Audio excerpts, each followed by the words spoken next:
دیگه خبر نداره عاشق قلبه مجنون همش میذاره تحت خدای عاشق مجنون همیشه باشه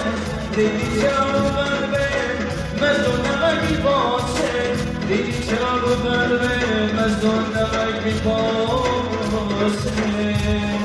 باشه نخورم چیکار کنم خدا شکسته دستم نگارم موردم به دل نشسته بگی آمشون چرا مثل یه پاردردیه عشق عاشقی آمد به نامردیه عشق عاشقی علی آقا جوابشو بده